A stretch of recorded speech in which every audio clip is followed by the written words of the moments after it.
Let's begin. For this tutorial, I'd like to show you guys some tricks with snares, and the first one is how to find the key of your snare. There are many ways to do this, but for me the most reliable has been to use Pro Q. And we're going to create a bell curve with a high Q, and we're going to turn on this button. This will tell us the note that corresponds with the frequency that we're adjusting. So as we play the snare,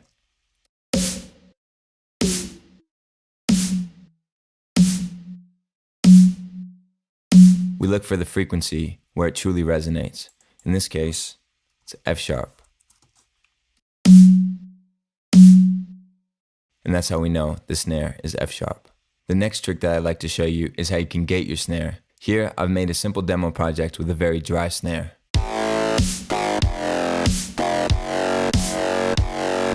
I've added a return channel with a long reverb of almost 4 seconds. Now, we're going to send the snare to the return channel.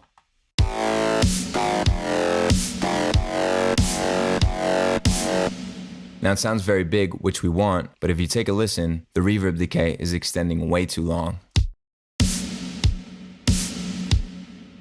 And so if we add a gate after the reverb,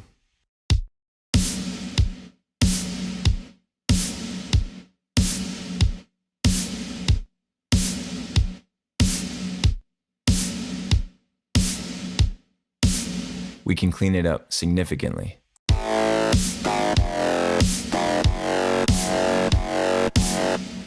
Another way that you can make your snare sound more powerful is by adding a layer of noise. Now, here's what it sounds like by itself. And if we add the gate with a sidechain from the snare, it's going to follow the decay of our snare and match it. We can add a little reverb and another gate after the pink noise.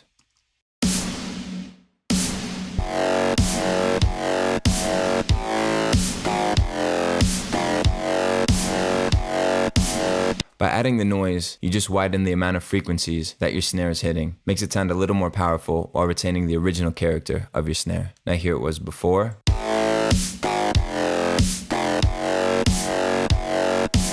And here it is after.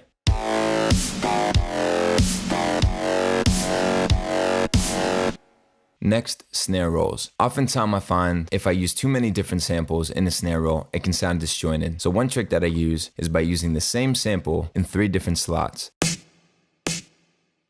Now, 2 and 3 are being panned slightly to the left and slightly to the right. And they also have a sort of arbitrary random EQ that's being put on them that just differentiates them a little bit. And it gives the feel that a player is really hitting the drum on different areas of the drum and sounds less repetitive than just hearing the same sample. Now next, I've added reverb. It's being processed on a separate channel, and that's equivalent to if you were to use a reverb on a return channel. Now here we have the reverb with a relatively short decay, and we have a utility. And what the utility is doing is volume automation. As you can see here, it's doing a steep curve as we head toward the 3rd bar, and then gradually lifting as we head towards the 5th. Now notice how that creates tension.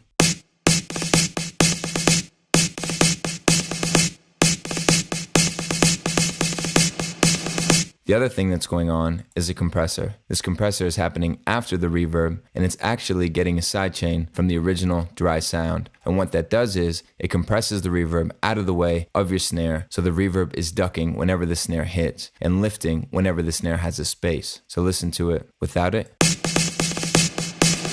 and with it. It's just ducking and pumping a little bit in a rhythmic way, opposite to the snare. Next, I'll talk about controlling the width of your snare. Now, oftentimes when people want to control the width and make something more mono-compatible, I'll see them do something like this, taking a utility and dragging the width all the way down.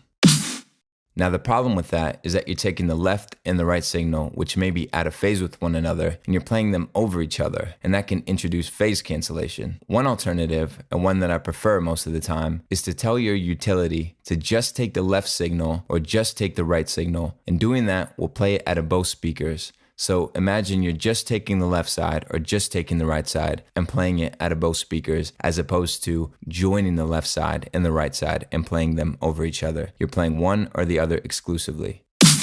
Now that sounds a lot better than this. Now your sound is centered, and it might not sound as big as this, but you have greater control over where your snare is in the stereo field. Next, I'll show you how you can create some movement with your snares. So here I have the intro to Invisible Children, and I've just laid a snare on the 2 and the 4. Which to me sounds a little bit boring. So if we take this snare, and we reverse it, and just use a little bit of the reverse, we get this. And in fact, in my sample packs, I've created pre-shifted claps, which do this perfectly.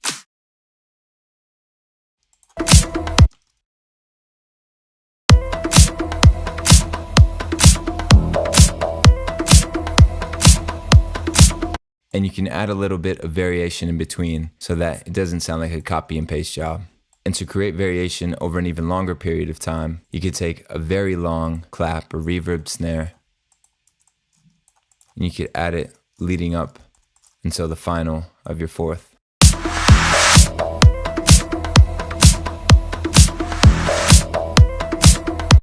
Having your claps and your snares come in just a little bit before the beat really helps to create movement. Just to show you again, here's what it sounded like before.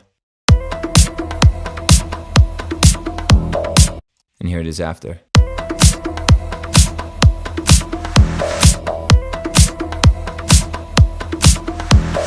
Well, I hope this tutorial helped. Good luck.